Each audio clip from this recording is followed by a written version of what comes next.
Hello friends, आज हम इस वीडियो में जेटेट क्लास 6 to 8 के लिए एसएसटी से मोस्ट इंपॉर्टेंट 25 प्रश्नों को डिस्कस करेंगे। सेट नंबर है 1, सब्जेक्ट है मेरा इतिहास।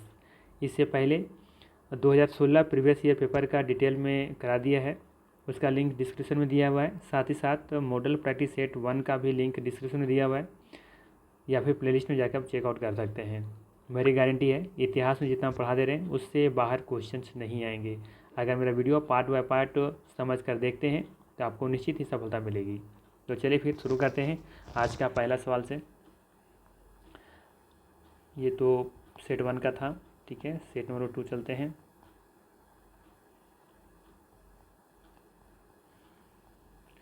चलिए यहाँ से कंटिन्यू करेंगे हम 26 नंबर से, ठीक है।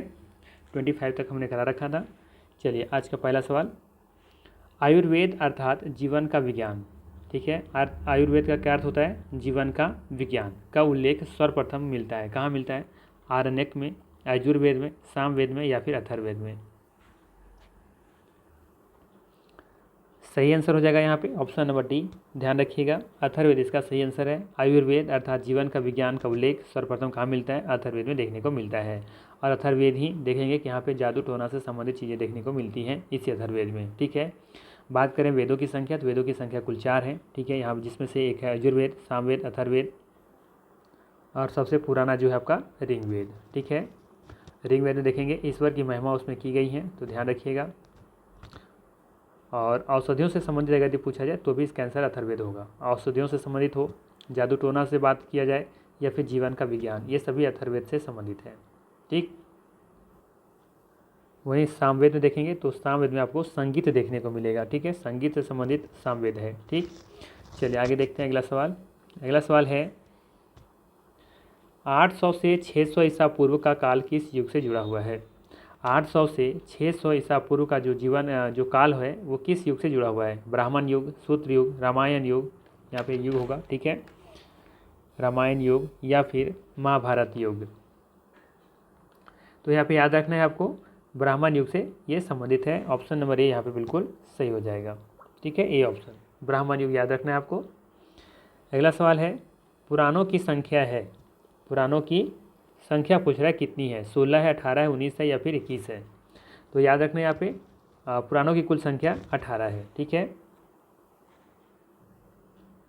वहीं याद रखना है आपको वेदों की संख्या 4 है, ठीक है। ऋग्वेद में पूछा जाता है सूक्तों की संख्या कितना है, तो ध्यान रखिएगा ऋग्वेद में सूक्तों की संख्या 1028 है। मंडल पूछा जाए तो 10 है।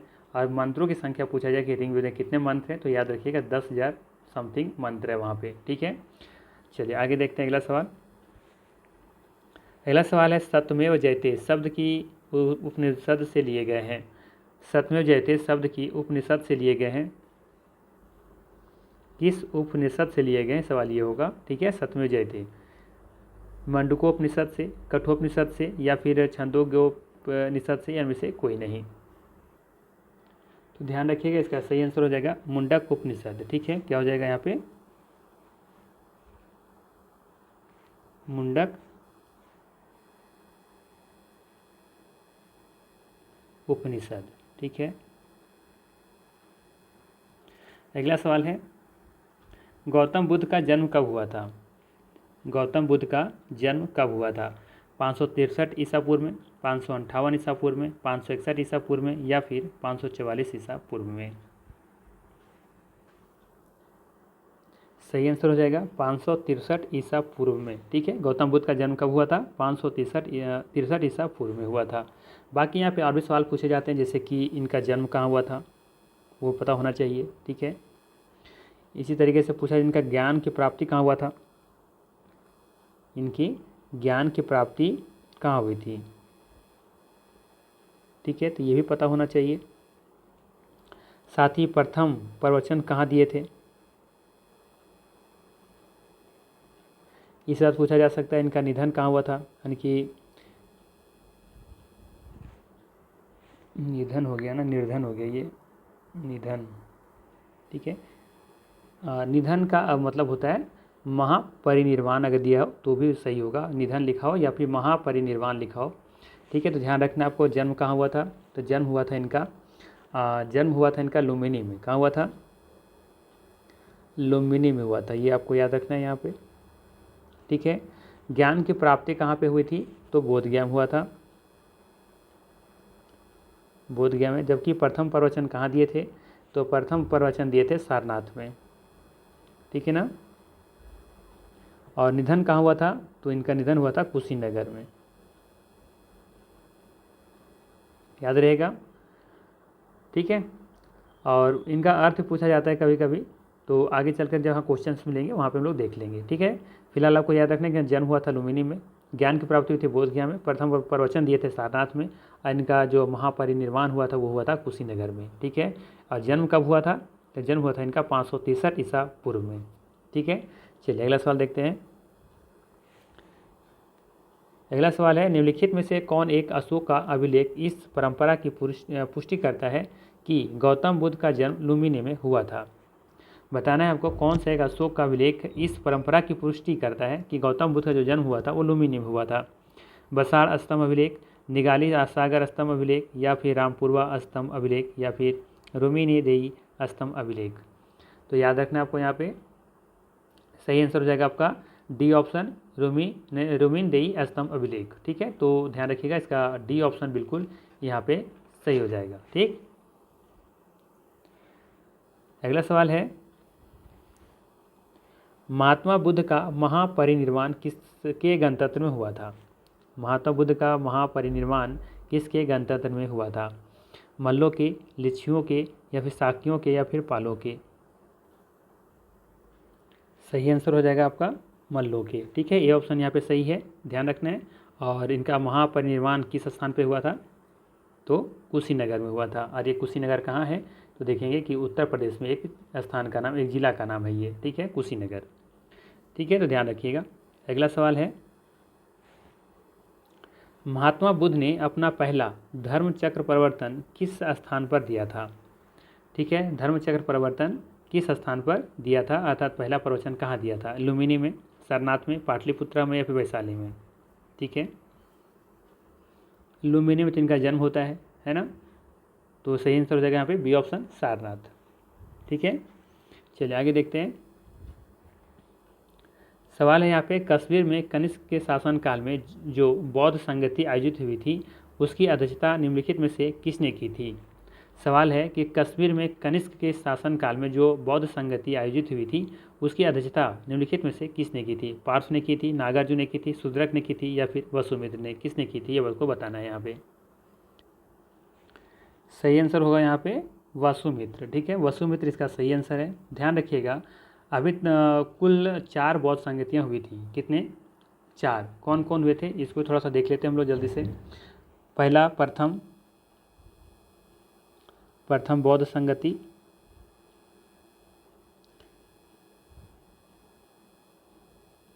इसके बाद हुआ था दूसरा बौद्ध संगति, इसके बाद तीसरा बौद्ध संगति देखेंगे हम लोग, और एक देखेंगे चौथा बौद्ध संगति, ठीक है। अब कौन किससे काल में हुआ था वो भी हम लोग देख लेते हैं जल्दी से। प्रथम जो बौद्ध संगति हुई थी ये हुआ था महाकश्यप के अध्यक्षता में, ठीक है। क्या नाम था उनका? महाकश्यप, ठीक है।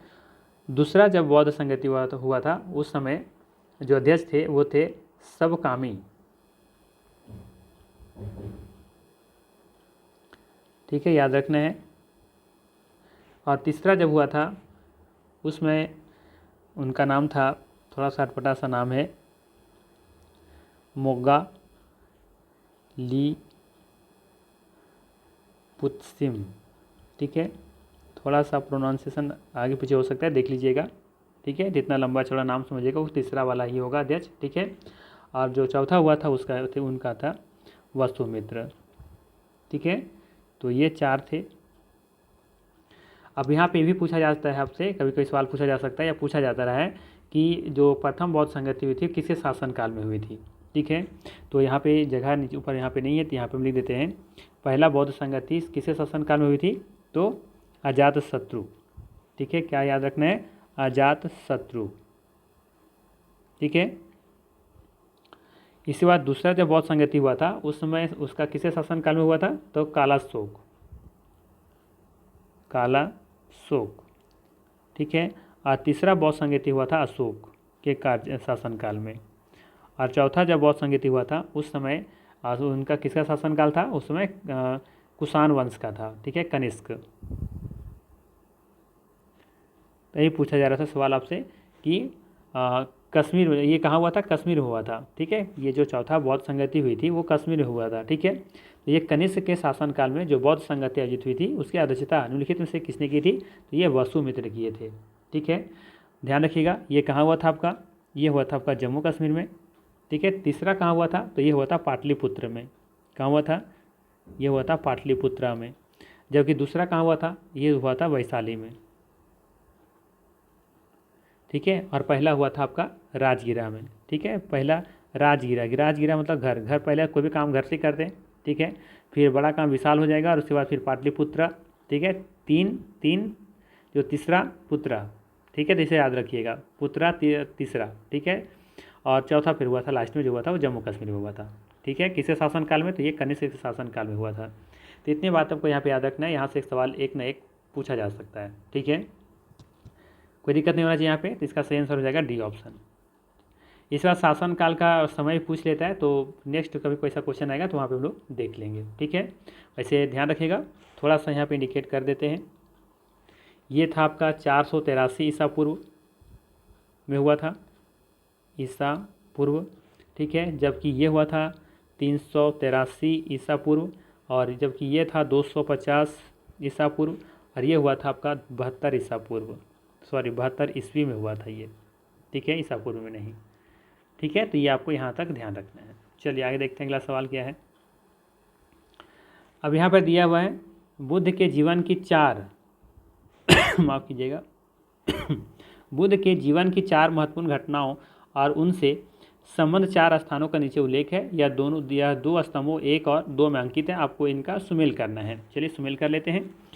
पहला क्या दे रखा है कि इनका जन्म कहाँ हुआ था, लुम्बिनी में हुआ था। ज्ञान प्राप्ति कहाँ हुआ था इनका, तो ये बोधगया में हुआ था। प्रथम प्रवचन सारनाथ में दिए थे, जबकि निधन कहाँ हुआ था इनका, कुशीनगर में हुआ था। अर्थात यहाँ पे 1 का हो जाएगा 3rd, ठीक है। दूसरा का हो जाएगा इधर, दूसरा का हो जाएगा दूसरा ही हो जाएगा, ठीक है। तीसरा का क्या हो जाएगा, थर्ड का हो जाएगा आपका 1, ठीक है। और 4th का हो जाएगा 4th, ठीक है। तो ये आपका सही मैच है। बाकी यहाँ पर देख लीजिएगा, मिलेगा तो ठीक है, नहीं फिर आपका ये आंसर सही है। चलिए आगे देखते हैं अगला सवाल क्या है। फिर से सवाल दिया है कि सूची 1 को सूची 2 में से सम्मिलित करना है और सूचियों के दिए गए कूट से सही उत्तर का चयन करना है। चलिए देख लेते हैं हम लोग। इधर दिया हुआ चिन्ह और इधर दिया हुआ उसका अर्थ क्या है। तो पहला दिया हुआ जन्म, तो जन्म का जो होगा वो किससे संबंधित होगा, तो जाहिर सी बात है किससे होना चाहिए, कमल से होना चाहिए, ठीक है। प्रथम प्रवचन को क्या कहा जाता है, तो ये धर्मचक्र परिवर्तन कहा जाता है, ठीक है। और महाबोधि ये बोधिवृक्ष से संबंधित हो जाएगा, और त्याग जो है वो घोड़ा का प्रतीक होता है, ठीक है।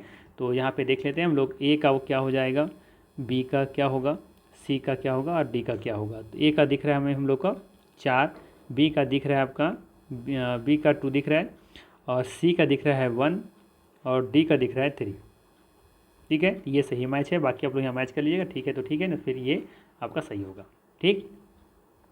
देखिए एक्चुअली हम इसलिए ऐसा बोल रहे हैं ना, क्योंकि इसको क्या है ना, टाइम बचाने के लिए कॉपी पेस्ट कर दिया गया है। कहीं जो पहले से जो डेटा था कहीं पे कोई क्वेश्चन का, तो ये डेटा वहाँ से कॉपी करके यहाँ पेस्ट कर दिया गया है। तो हो सकता है मैच करेगा भी और नहीं भी कर सकता, लेकिन आपको सही आंसर ये मान के चलना है। अगर ये ऑप्शन दिख रहा है तो ठीक है, नहीं दिख रहा है तो ये आंसर है। समझ में आ रहा है ना। तो मेरी मजबूरी को समझिए, समय बचाने के लिए मैंने ऐसा किया है। चलिए आगे देखते हैं।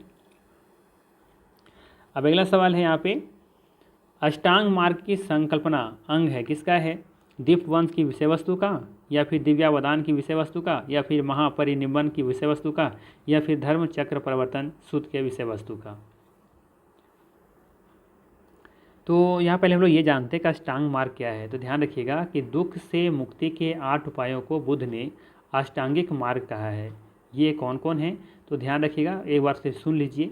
सम्यक दृष्टि, सम्यक संकल्प, सम्यक वाणी, सम्यक कर्मात्, सम्यक आजीविका, सम्यक व्यायाम, सम्यक स्मृति और सम्यक समाधि, ठीक है। तो इन सभी 8 को क्या कहा जाता है, अष्टांगिक मार्ग, ठीक है। तो यहाँ पे जो संबंधित है अष्टांग मार्ग की संकल्पना किस संघ का हिस्सा है, तो ये आपका हिस्सा हो जाएगा धर्मचक्र परिवर्तन सूत्र की विषय वस्तु का, ठीक है। तो अष्टांग मार्ग में 8 देखेंगे कि जो है दुख से मुक्ति पाने का 8 उपाय यहाँ पे बताए गए हैं। तो ये ध्यान रखना, इसका डी ऑप्शन सही होगा। ठीक है। चलिए आगे देखते हैं 38 नंबर सवाल क्या है। गौतम बुद्ध के बारे में निम्न में से क्या सत्य है। गौतम बुद्ध के बारे में निम्न में से क्या सत्य है। पहला कहता है कि वे कर्म में विश्वास करते थे। दूसरा है कि आत्मा का शरीर में परिवर्तन मानते थे। थर्ड कह रहा है कि निर्वाण प्राप्ति में विश्वास करते थे। और फोर्थ ऑप्शन है कि ईश्वर की सत्ता में विश्वास करते थे। निम्न कूटों में से सही उत्तर का चयन करना है कि कौन सा कथन यहाँ पे सही है। ठीक है, तो चलिए हम लोग देखते हैं। पहला कथन है यहाँ पे कि वे कर्म में विश्वास करते थे, बिल्कुल सही है, वो कर्मों पर विश्वास करते थे। ठीक है, आत्मा का शरीर में परिवर्तन मानते थे, ये भी सही है। निर्वाण प्राप्ति में विश्वास करते थे, तभी तो खुद को निर्वाण घोषित किए और निर्वाण किए थे ना। तो ये निर्वाण देखेंगे कि वर्ड महापरि जो निर्वाण जो देखते हैं, तो ये कथन भी सही दिख रहा है यहाँ पे। लेकिन फोर्थ जो लिखा है ना कि ईश्वर की सत्ता में विश्वास करते थे, ये कथन गलत है। वो ईश्वर की सत्ता में या ईश्वर में विश्वास नहीं करते थे। ठीक है, ये कथन गलत है। तो यहाँ पे देखेंगे जो सही आंसर है वो क्या है। जो सही आंसर दिख रहा है 1 2 3, ये अर्थात फर्स्ट ऑप्शन सही है। देखेंगे ना, जो बौद्ध धर्म को मानने वाले लोग होते हैं उनके घर में देवी देवताओं की मूर्ति नहीं लगी होती, क्योंकि उन लोग जो है ईश्वर विश्वास सत्ता विश्वास नहीं करते हैं। ठीक है, तो ये ऑप्शन यहाँ पे सही है। अगला है त्रिपिटक क्या है। त्रिपिटक क्या है। गांधी जी के 3 बंदर थे, ब्रह्मा विष्णु या महेश हैं, या फिर महावीर के 3 नगीने हैं, या फिर बुद्ध के उपदेशों का संग्रह है। तो आसान सा ऑप्शन दिख रहा है ना, क्या हो जाएगा, बुद्ध के उपदेशों का संग्रह। त्रिपिटक क्या है, बुद्ध के उपदेशों का ये संग्रह है। ठीक है, बात करें यहाँ पे कि 3 पिटक कौन कौन है, तो ध्यान रखिएगा। एक है आपका सुत्त पिटक, क्या है, एक है आपका सुत्त पिटक, सुत्त पिटक, एक है आपका सुत्त पिटक व विनय पिटक,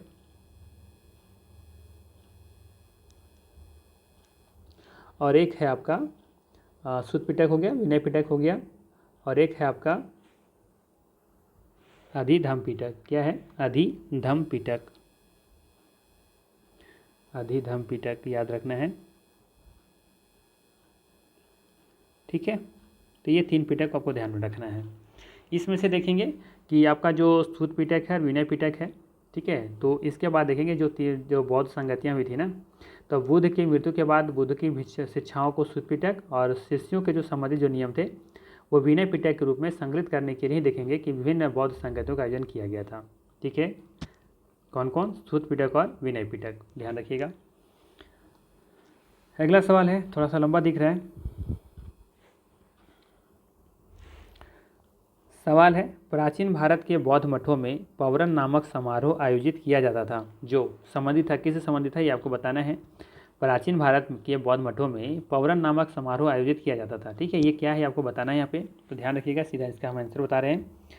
इसका आंसर है कि वर्षा ऋतु के दौरान मठों में प्रवास के समय भिक्षुओं द्वारा किए गए अपराधों की स्वीकारोक्ति का अवसर होता था।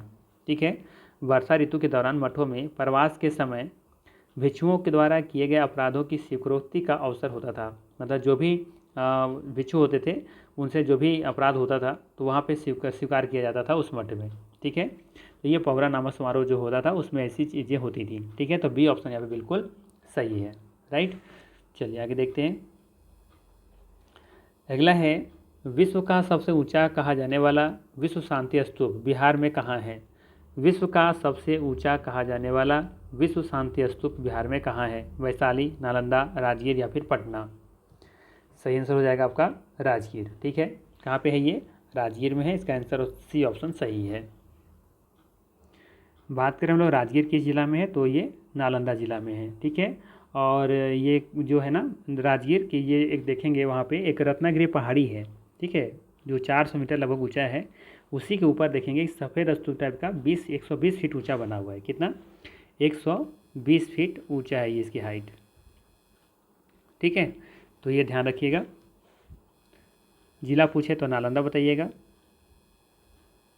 ठीक है, यहीं पे एक रत्नागिरी पहाड़ी नाम पर के ऊपर बना हुआ है जो कि 120 फीट ऊंचा है ये विश्व शांति स्तूप जो बना हुआ है। ठीक है, चलिए आगे देखते हैं अगला सवाल लेकर के।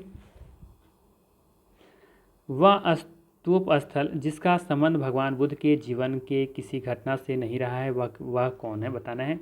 सारनाथ, सांची, बोधगया, कुशीनगर, है ना। तो सारनाथ है, बोधगया भी है, यहाँ ज्ञान की प्राप्ति हुई थी।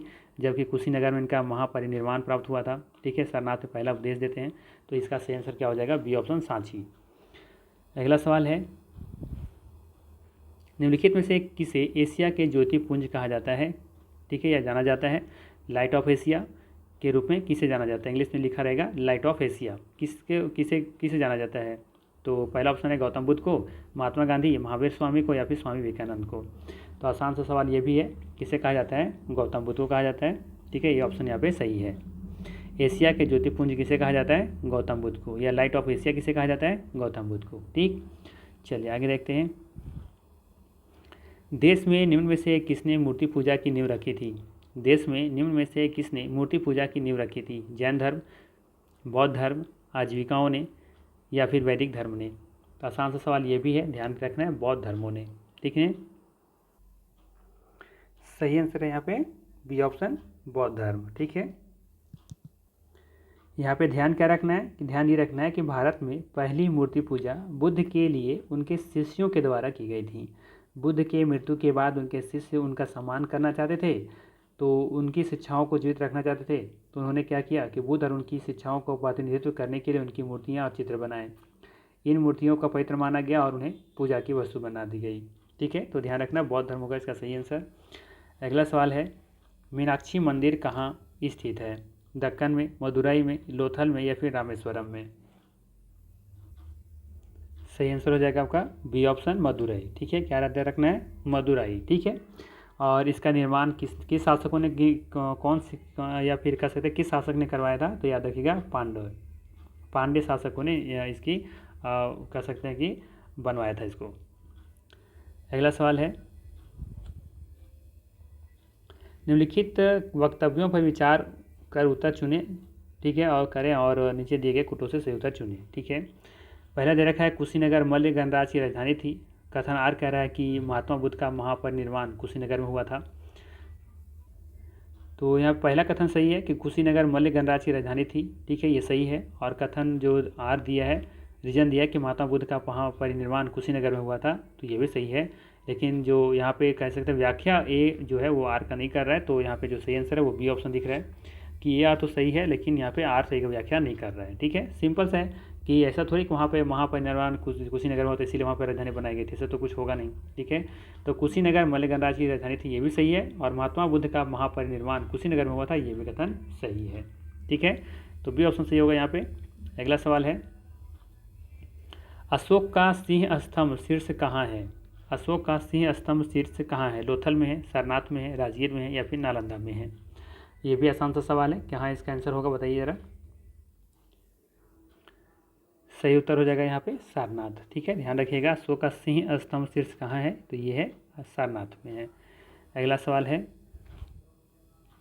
निम्नलिखित में से कौन से बौद्ध धर्म और जैन धर्म दोनों में समान रूप से विद्यमान थे। बताना है आपको यहाँ पे कि कौन सा बौद्ध धर्म और जैन धर्म दोनों में समान रूप से विद्यमान थे। पहला है तप और भोग की अति परिहार। सेकेंड कह रहा है कि वेद प्रामाण्य के अप्रति अनास्था। और थर्ड कह रहा है कर्म कांडों को फलवता का निषेध।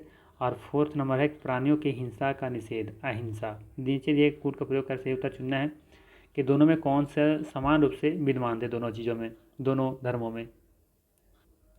तो यहाँ पे ध्यान दीजिएगा कि दोनों में जो समानता दिखता था ये था कि ये कर्मकांडों को फलवत्ता का निषेध मानते थे हम लोग, और प्राणियों की हिंसा का निषेध दोनों करते थे, चाहे वो जैन धर्म वाले हो चाहे बौद्ध धर्म वाले हो। तो यहाँ पे देखेंगे कि 3 और 4 बिल्कुल सही दिख रहा है, तो यहाँ पे बी ऑप्शन सही होगा। ठीक है, नेक्स्ट है जैन धर्म के संस्थापक का नाम बताना है यहाँ पे कि कौन है। आर्य सुधर्मा, महावीर स्वामी, पारसनाथ या ऋषभ देव। सही आंसर हो जाएगा ऋषभ देव, फोर्थ ऑप्शन यहाँ पे सही है। ठीक है, जैन धर्म के संस्थापक कौन थे, ऋषभ देव थे। बाकी बात करें पारसनाथ के बारे में, ठीक है, तो पारसनाथ जो थे वो 23वें तीर्थकार थे। ठीक है, 23वें। जबकि बात करें महावीर स्वामी के बारे में, तो ये थे आपका कौन है, महावीर स्वामी है ना, तो ये आपका 24वें थे, यानी कि अंतिम थे ये। ठीक है, देखेंगे जैन धर्म में कुल मिला के 24 तीर्थकार हुए, जिसमें से महावीर स्वामी 24वें थे, 23वें क्रम के थे पारसनाथ, और प्रथम स्थान पर जो रहेगा, यानी कि कह सकते हैं कि जैन धर्म के संस्थापक भी कौन थे, और प्रथम जो थे तीर्थकार वो थे ऋषभ देव। ठीक है, तो याद रखना है यहाँ पे। और इनका जो प्रतीक था, अगर प्रतीक पूछा जाएगा कि प्रथम जो तीर्थकार थे ऋषभ का, उनका जो प्रतीक था वो क्या था, तो उनका प्रतीक था सांड। ठीक है, सांड। ठीक है। और अगर पूछा जाए कि महावीर स्वामी का क्या था, तो इनका था सिंह था। क्या था, सिंह। पारसनाथ का आई थिंक सांप होगा। ठीक है, ध्यान दे, एक बार देख लीजिएगा। ठीक है, लेकिन श्योर नहीं है, सांप ही होना चाहिए वैसे, लेकिन एक बार देख लीजिएगा फिर भी। ठीक है, चलिए आगे चलते हैं आज का अंतिम सवाल लेकर के। त्रिरत्न सिद्धांत सम्यक धारण, सम्यक चरित्र एवं सम्यक ज्ञान जिस धर्म की महिमा है वो किसका है? बौद्ध धर्म का है, ईसाई धर्म का है, या जैन धर्म का है, या उक्त में से कोई नहीं। तो ये भी आसान सा सवाल है, किसका हो जाएगा ये जो त्रिरत्न है ये है जैन धर्म से संबंधित। ठीक है, तो यहाँ पे थर्ड ऑप्शन बिल्कुल सही हो जाएगा। तो ये था मोस्ट इंपॉर्टेंट 25 MCQ जो एग्जाम में, जेटेट के एग्जाम में पूछे जाने की प्रबल संभावना है। अगर वीडियो अच्छा लगा तो लाइक ज़रूर कीजिएगा, चैनल पर नए हैं तो सब्सक्राइब जरूर कीजिएगा, और दोस्तों को वीडियो शेयर करना ना भूलिएगा। ठीक है, चलिए फिर मिलते हैं नेक्स्ट वीडियो में, 25 क्वेश्चन लेकर फिर आएंगे। अगर वीडियो अच्छा लगा तो ज़रूर कमेंट कीजिएगा कि वीडियो आपको आज कैसा लग रहा है और क्या चाहिए आपको। ठीक है, तो जो भी आपका मन का प्रयास हो जरूर निकालिएगा। ठीक है, चलिए फिर मिलते हैं नेक्स्ट वीडियो में। Thanks for watching.